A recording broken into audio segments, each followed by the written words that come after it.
All right, so in this video, we will translate our discussion on energy balances from the case where we were looking at a single reaction to a case where we're looking at multiple reactions. And the major change here is going to be to the heat generated term. So all the other parts of our energy balance are going to stay the same. So if you recall, the heat generated term, which sometimes we call Qg and sometimes we call G of T, that's due to the reaction. And the heat removed term, which we call QR or R of T, that's mostly due to the heat exchanger, but also it's due to sensible heat changes of the reactor contents. So the reactor contents change temperature, their temperature changes due to the heat that's given off due to the reaction. So they're absorbing part of that heat. This says adsorb, where it should say absorb. So the heat generated terms, those are due to the reaction, and the expression for that is the reaction rate times the heat of reaction. So RA times heat of reaction, where we said that the heat of reaction term, delta H, must be in units of energy per mole A. And that's because we're writing the rate here with respect to A. If this was some other species, species B, or maybe the rate of methane formation CH4, or in the example we looked at in a recent lecture, NO oxidation, so maybe RNO. Whatever this is, the heat of reaction must be normalized per mole of that species. So if this were a B, then this would also need to be a B. And if this were an NO, then this would also have to be an NO. And then the other thing to point out here is the way I've written the signs here. I've written both of these as positives. So if A here is a reactant species, then RA will be negative. If the reaction is exothermic, then delta H of reaction will be negative, so the overall term will be positive. So that says that if for an exothermic reaction, as the reaction proceeds, the heat generated term is positive. If the reaction were endothermic, then the rate and this and A were still a reactant, then the heat generated term would be negative. So the exothermic reaction would increase the temperature, the endothermic reaction would decrease the temperature.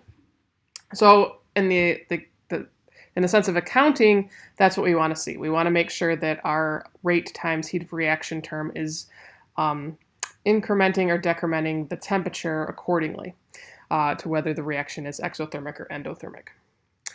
So if we have multiple reactions, the heat generated term is very similar, except now we're going to sum over the number of reactions.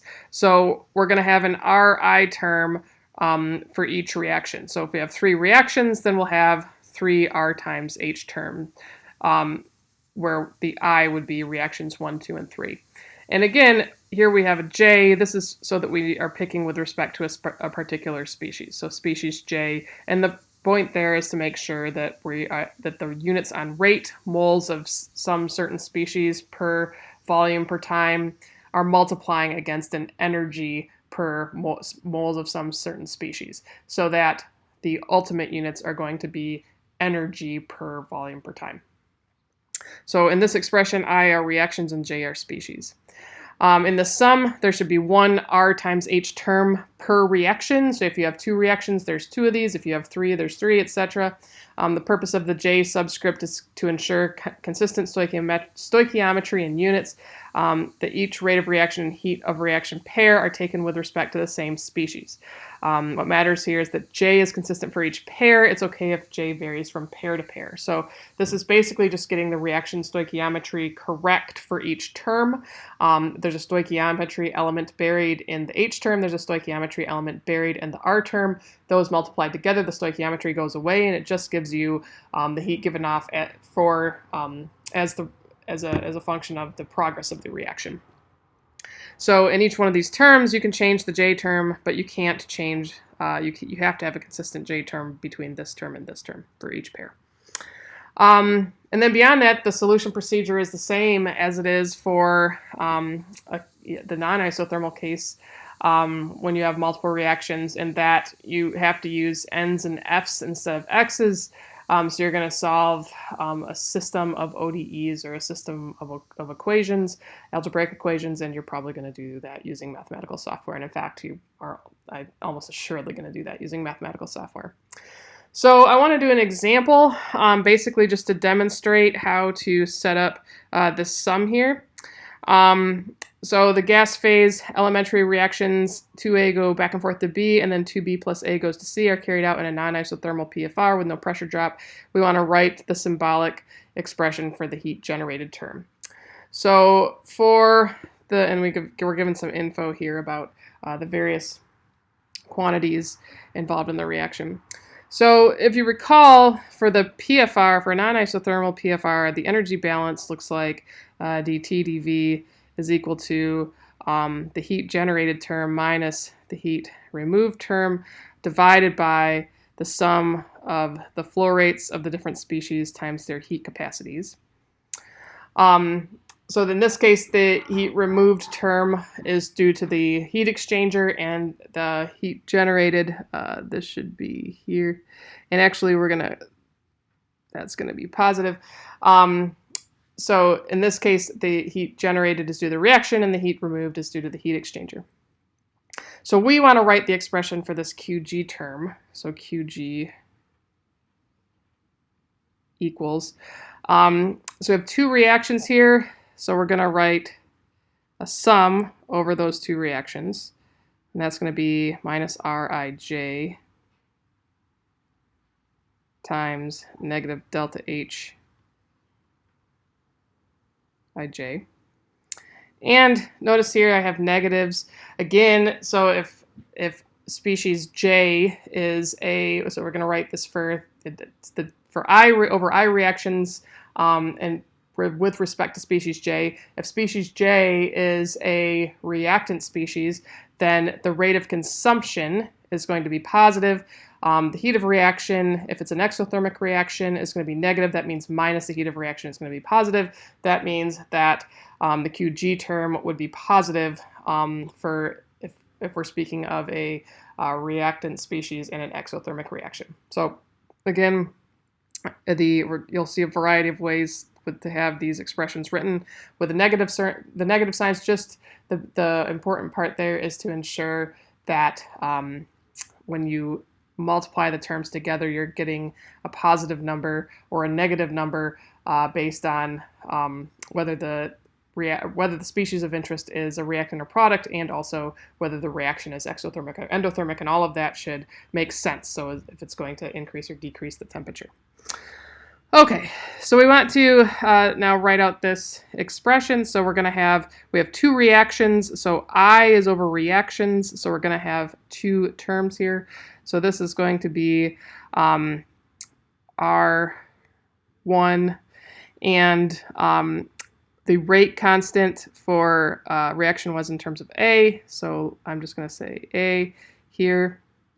I'll say negative R1A times the heat of reaction, and the heat of reaction that we're given is also in terms of species A. So in this case, our species J is equal to species A, and everything works out.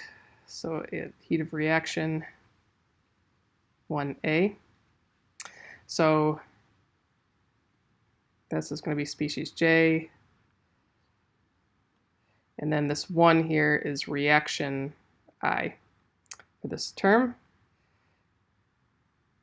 So, and then the units here, so this is in moles A per volume per time.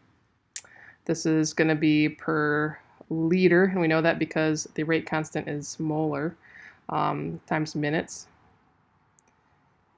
And then this term is in kilojoules per mole A. So by taking a unit analysis, that means we get kilojoules per liter per minute. So that's the units that we want for the heat generated and heat removed terms is energy per volume per time. So you notice how we have to ensure that up here the moles units are with respect to the same species as the moles units here, otherwise we wouldn't be able to cancel that out. Okay, so this is the first term in our expression. We said we'd have 2. I'm going to write the other one down here. So we'll say plus because we have a sum. Okay, so now we're going to write our second reaction here. This rate constant is given in terms of C, so I'm going to write R2C. Notice that I'm not going to write a negative sign out here. Since C is a product, I'm going to keep this as the rate of generation since the rate of generation is positive. And so now I am going to write the heat of reaction term, and I screwed up here. This should be C. Oh, sorry, it should be B. And I know that because my units are in kilojoules per mole B. So I'm going to write my heat of reaction term is going to be minus delta H reaction 1B. But now I have inconsistent units. I have C here and B here. I need to switch one of those into the other. So what I'm going to do is I'm going to switch this heat of reaction term. I'm going to switch, this is presently in kilojoules per mole B. I'm going to switch it so that it's kilojoules per mole C. So if I go up here and look at the stoichiometry, I have 2 B's for every 1 C. So I can say 2 moles of B divided by 1 mole C. And that's my expression. So this is a case of an endothermic reaction. In that case, the delta H term is going to be positive. That means when I put this negative sign out here, that's going to be negative. The rate of formation of C is positive. That means when I multiply these things all together, I get a negative number, which means it's going to decrease my temperature, which is what I would expect for an endothermic reaction. So an endothermic reaction, you have to put heat in. That heat's going to come from the other things going on in the reactor. In this case, we're going to say this is I here, and there's still errors in here. So this should be 2, and then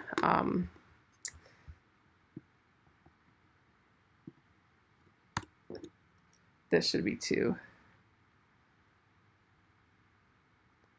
So that's I.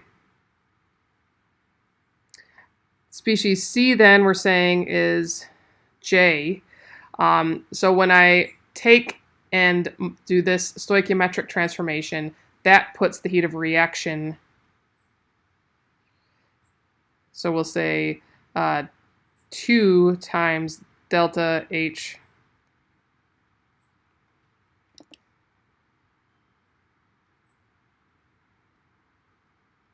equals negative heat of reaction to C. In that case, then this is I for reaction I, and this is J. So species C is species J. Alternatively, the other thing I could do was say I want species J to be species B. In that case, I would have used the relative rates expression to convert this R2C into B. So I could also say, going back to my stoichiometric terms, I could say R2C divided by 1 is equal to R2B divided by -2. Okay, so if R2C is equal to -1/2 R2B, in that case, the expression I could alternatively write -1/2 R2B times negative delta H reaction 2B. So in this case, the heat of reaction is endothermic, so it's positive, so the negative heat of reaction is negative. B is a reactant species, so its rate of consumption is positive. So this would be a net negative term, which would mean that the temperature would go down due to this reaction. So either this way right here or this way up here, either one of those is fine. In both cases, what we did was we used stoichiometry to put the rate and or the heat of reaction in consistent units. So up here we changed the heat of reaction to the same units as the rate. Down here we changed the rate to the same units as the heat of reaction. Both are going to give you the same answer. When we go to fill these terms in, this part here is plus 30 kilojoules per mole. Per mole B to be specific. The rate here, R2B. So if we go up to reaction 2 and it's elementary, this is going to be K2C. Actually, let's take the whole thing here. So this is going to be negative 1/2. Actually, it's going to be positive because it's a rate of consumption for a reactant species. This is going to be 1/2 K2C CB squared times CA, I believe. Yes. Where this term, we use the Arrhenius. And that's it. So if we did the same thing up here, this quantity is minus 20. Actually, so the thing as a whole, this piece is minus 20 kilojoules per mole A. So the minus 20 is positive, whereas down here, minus positive 30 is minus. So that this as a whole here is positive 20 kilojoules. And then down here is, as a whole, we have negative 30.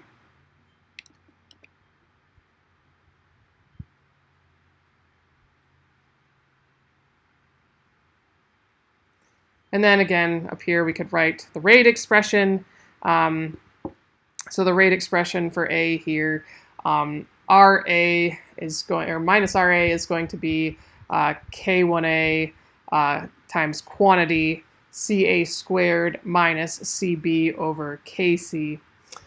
So we could substitute that in there. And since this is a gas phase reaction, we'd also have to change, or we'd have to write the concentrations as a function of stoichiometry. So we'd use stoichiometry expressions.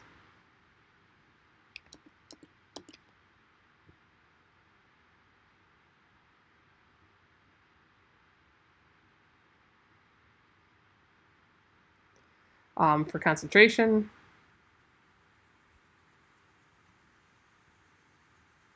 And in doing that, we have to account for the temperature. So Cj is going to be equal to C total naught Ft over Ft naught.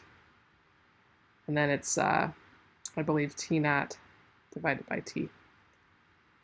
And we would do that for A, B, and C.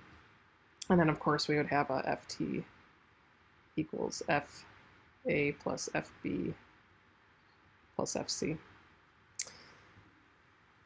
That would all be part of our solution. In this example, we were just asked to write the Qg term.